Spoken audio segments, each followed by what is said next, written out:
Imagine a teenage girl thin, awkward, with a sharp face and a too big nose standing among hundreds of other Brazilian girls dreaming of a place in fashion.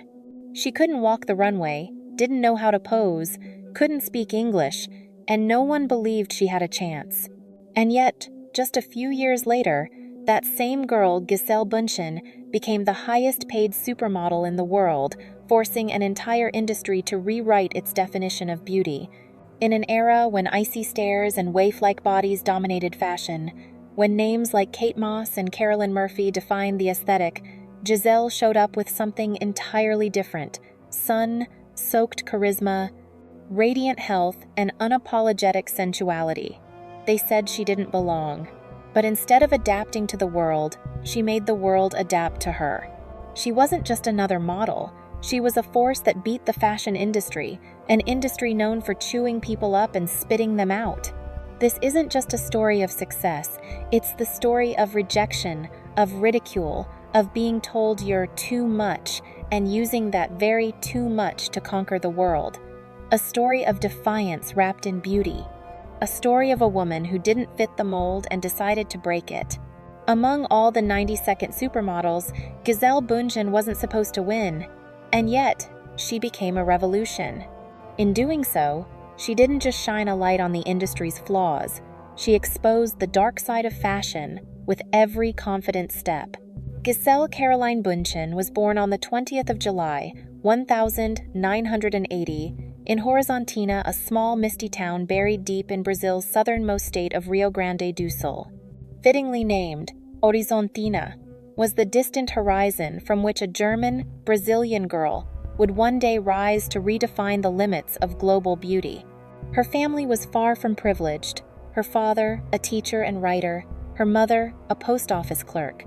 Together, they raised 6 daughters, including a set of twins, Gisele among them, in a home that overflowed with laughter, fights over toys, and the soft chime of church bells at dusk. In a country obsessed with tanned skin, dark hair, and voluptuous bodies, Gisele was the opposite. Fair-skinned, light brown hair, and unusually tall, she didn't match Brazil's beauty standards. Her schoolmates mocked her, calling her a walking stick. At the time, her appearance felt more like a curse than a gift. She was a spirited, athletic child, more interested in volleyball than vanity. At one point, she even dreamed of becoming a professional athlete. Modeling was not in her imagination. Her biggest dream? To see the ocean. She had never seen it, not even once. Raised in a strict Catholic household, Gisele grew up under rules. Regular church, modest dress, no loud makeup, and absolutely no behaviors that could harm the family's reputation. That environment gave rise to 2 conflicting forces within her. One that obeyed, followed the rules, and respected tradition, and another that longed to escape, to rebel, to taste a life beyond the narrow borders of Horizontina. This internal divide gave her a strange strength. She wasn't just a pretty girl. She was a girl of contrast, obedient and wild, soft and resilient. Her mother, Vania, wasn't the type to push her into modeling, but she did notice something different. "You have something that makes people look twice," she once told Gisele. And yet, becoming one of the world's most iconic 90-second supermodels was never part of the plan. Gisele was still just the gangly girl who sulked after being mocked, who hated being called too tall, and who once cried because no one asked her to dance at the school party. But even then, deep inside, she felt something simmering. Not a spotlight-ready kind of talent, but a small, flickering flame, a quiet voice that whispered, "You were made for more." She didn't know what that more was. She just knew she wanted out of Horizontina, out of the limitations, out of being overlooked. The world of modeling, glamorous from afar, was still out of reach, still unknown. What Gisele didn't yet understand was that she had something the industry desperately needed, though it didn't know it yet either. And when she finally stepped into the brutal orbit of fashion, it wouldn't greet her with open arms, it would try to crush her. Because behind the glitz and elegance lay the dark side of fashion, a place where girls were turned into products, their flaws magnified, their spirits tested. What Gisele carried with her wasn't just beauty, it was resistance. It was the strength built from years of being called wrong. And that was the very thing that would protect her when the storm came. Back then, she couldn't have known what she'd become, but maybe that's exactly why she dared to try. It was 1993. Gisele was 13. That summer, her mother signed her and her twin sisters up for a short modeling course, not because they were interested, but because Gisele was too energetic to sit still at home. None of the girls thought about modeling as a future. Gisele, in particular, still dreamed of playing volleyball professionally. Fate had other plans. A scouting team from elite model management was traveling across Brazil looking for new faces. One afternoon, inside a shopping mall in São Paulo, as Gisele bit into a Big Mac, a man approached her with a question that would change her life. "Do you want to be a model?" She didn't fully understand what model meant beyond posing for strange photos, but she said yes. Within weeks, she entered the Elite Look of the Year contest. With long legs, a raw but striking face, and a natural confidence, Gisele stunned the judges. She placed second nationally and was invited to compete in the international round in New York. But when she landed in Manhattan, reality hit hard. Far from being the gem everyone expected, Gisele faced brutal rejection. In just 2 years, she was turned down by 42 fashion houses. Too big of a nose, too wide of a smile. Not enough depth in her eyes. Some photographers were even blunter. "She's not model material. Send her back to Brazil." She once sat alone at a New York bus station in the rain, crying. For the first time, she wanted to give up. She couldn't understand why the industry was so cruel. But deep inside her, something pushed back the same stubborn fire that helped her endure teasing in school. The same fire that told her, "You do have something. You just have to survive long enough to prove it." She stayed. She kept going. And in 1996, at just 16, Gisele got her break. Alexander McQueen, fashion's beloved mad genius, cast her in his spring-summer 1998 show, titled Rain. The stage was turned into a stormy catwalk. Water poured from above, soaking the models as they walked through darkness and drama. Gisele was handed a thin satin dress and told to walk, barefoot, in pouring rain. Most thought she would slip, panic, fail. But she didn't. She walked like she was born in the storm. Her posture strong, her gaze unshaken, her presence magnetic. In the middle of that downpour, a new star was born. After that show, everything changed. Fashion houses started calling. Vogue took interest. Photographers wanted her. Suddenly, the girl who had been rejected for her flaws became fashion's most coveted mystery. And this wasn't just a success story, it was a statement. Gisele didn't fit into the mold, so she broke it. The industry didn't expect her, so she forced it to evolve. In hindsight, her story mirrors what many 90-second supermodels endured. The scrutiny, the rejection, the loneliness in a world obsessed with perfection. But Gisele's case was different, because she entered at a time when the dark side of fashion was at its peak, and still managed to push through without losing herself. She didn't walk through the front doors of fashion. She came in through a thunderstorm wild, unforgettable, and unstoppable. After her storm-soaked debut with Alexander McQueen, Gisele Bündchen didn't just enter the fashion world, she stormed through it. At a time when the runway was dominated by icy stares and genderless silhouettes, she emerged like a wildfire, fiery, athletic, sensual, and unapologetically alive. In just 2 years after the Rain show, Gisele had graced over 100 magazine covers, including countless editions of Vogue. In 1999, at just 19, Rolling Stone named her the most beautiful girl in the world and declared her the supermodel of the millennium. They called her the Body, a title once reserved for Elle Macpherson. But Gisele wasn't just a body, she was an energy. Her walk was fierce and grounded, her gaze untamed yet intelligent. Every step down the runway was a revolution. While the fashion world clung to its heroine chic aesthetic, Gisele reminded them that a woman could be strong, healthy, and impossibly captivating. When she walked for Victoria's Secret, She didn't just model lingerie, she owned the stage. Her performance at the 2000 Cannes show, wearing a glittering Roman goddess-inspired look, became legendary. No one could command attention like she did. She wasn't just admired, she was worshipped. Her closest creative allies, Dolce and Gabbana, the Italian duo, saw in her a raw beauty, earthy, fiery, elegant, and wild. Their ad campaigns featuring Gisele were unapologetically bold, body-hugging dresses, tousled hair, red lips, and eyes that looked straight into your soul. Karl Lagerfeld, never one to give easy praise, said, "She's the fresh air fashion needed. We were drowning in soullessness. She gave us life." Gisele smiled on the runway. She moved, she danced, she made you feel something. And in doing so, she revived an industry that had nearly drowned in its own apathy. She didn't starve herself. She didn't chase impossible thinness. Gisele appeared on magazine covers with her athletic build, natural curves, and powerful presence.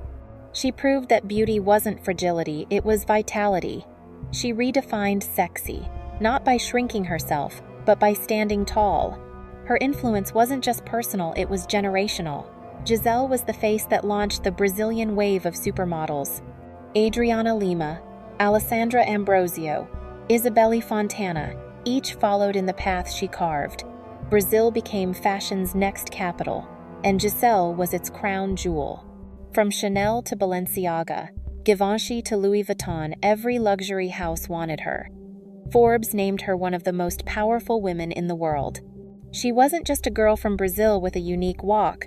She became a global symbol of reinvention. And what made her rise even more incredible was how she endured in an industry notorious for discarding its stars. Gisele didn't just survive, she dominated. At her peak, she was earning over $25 million a year, more than any other model in history. Brands didn't just book her, they signed her to exclusive contracts. Her Ipanema sandal line made her a business mogul, turning flip-flops into fashion and Gisele into a billionaire. She had achieved what no one expected from a girl once mocked for her nose and her height. Among all the 90-second supermodels, Gisele Bündchen was a paradox. She didn't fit the decade's mold, and yet she defined its exit.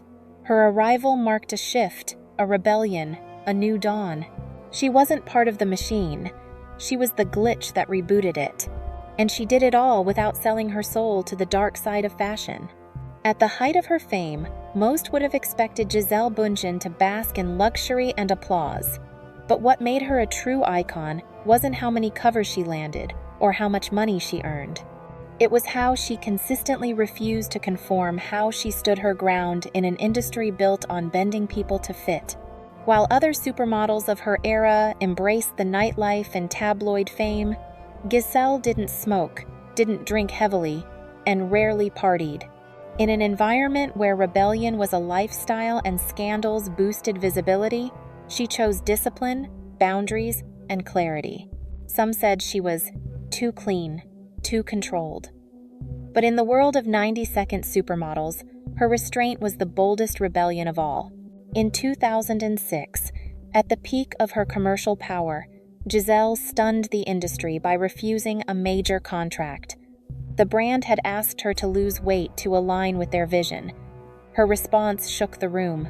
"I'm a model, not a walking skeleton." She would later say in interviews, "I won't do anything that makes me feel wrong inside. Not for money, not for fame."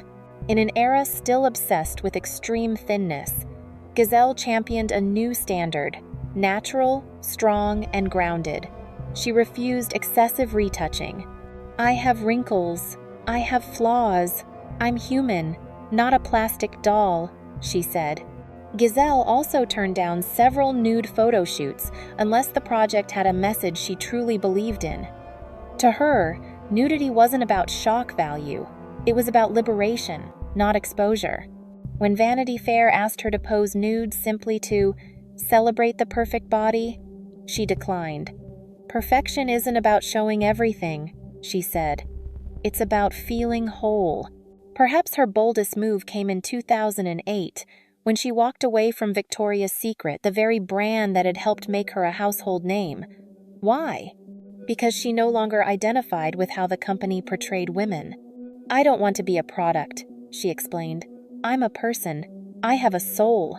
The decision sparked a media frenzy. Critics wondered if she was sabotaging her own career. But Gisele proved the opposite. Integrity doesn't end careers. It protects them. She was one of the few supermodels to publicly address the pressures and mental toll of modeling. In an interview with Elle, she admitted, "I had panic attacks. I felt like I was never enough, never thin enough, never perfect enough. Fashion can make you feel beautiful, or it can destroy your self-esteem." Rather than hiding her breakdowns, she spoke about them turning vulnerability into power. She became a voice for younger models navigating the same traps. She peeled back the glamour and showed them that even behind the most dazzling lights, there's often a deep, dark shadow. Yes, Gisele had conquered fashion, but she had also seen its dark side, the silence, the pressure, the exploitation. What set her apart wasn't just her walk or her face. It was the strength to say no, to walk away, to protect herself, her values, and her sense of self when the world expected her to surrender. She wasn't a mannequin. She wasn't an ornament. She was a woman who saw through the illusion and still managed to shine inside it. Gisele Bündchen was not molded by fashion. She challenged it. She softened its edges, questioned its ethics, and refused to be reshaped by its demands. And that's what makes her more than a model. That's what makes her a revolution. People often believe that those at the top are untouchable, but sometimes the brightest spotlight casts the darkest shadow. For Gisele Bündchen, success came too fast, too loud, and with a pressure few could imagine. Behind her dazzling smile and commanding runway walk, Gisele was quietly breaking down. Few knew that at the peak of her fame, she was living with crippling panic attacks, insomnia, and a terrifying sense of suffocation. In 2003, at just 23 years old, Gisele, then the highest-paid model in the world, found herself unable to eat, sleep, or breathe normally. Doctors diagnosed her with panic disorder, but for Gisele, it felt like a descent into a silent kind of hell. Her life was a constant blur. Castings, fittings, interviews, photo shoots, flights, runways. She was praised for her stamina, her glow, her effortlessness. But internally, she was unraveling. Every flight felt like a coffin. Every camera flash triggered anxiety. In her memoir, Lessons, My Path to a Meaningful Life, she writes, "I couldn't breathe. I felt like I was going to die. One day, I stood on the balcony of my 9th-floor apartment in New York, thinking if I jumped, it would all just stop. No one in fashion knew. She was too good at hiding it. She kept showing up signing million-dollar deals, smiling for the press while screaming inside. When she finally expressed a desire to rest, to step back, many within the industry dismissed her. To them, she was a money-making machine, and machines aren't supposed to break." That's when Gisele made a choice that many models don't get to make. She saved herself. She quit smoking, quit drinking, gave up caffeine and nightlife. She retreated to Brazil, surrounded herself with nature, and committed to healing. Yoga, meditation, clean food, quiet mornings. She began to say no. To the fashion world, it looked like she was vanishing, but she wasn't disappearing. She was reclaiming her life. She also ended several relationships, including her highly publicized romance with Leonardo DiCaprio. It wasn't about scandal or betrayal. "He's a good man," she later said, "but I didn't recognize myself anymore in that relationship." Everything changed when she met Tom Brady.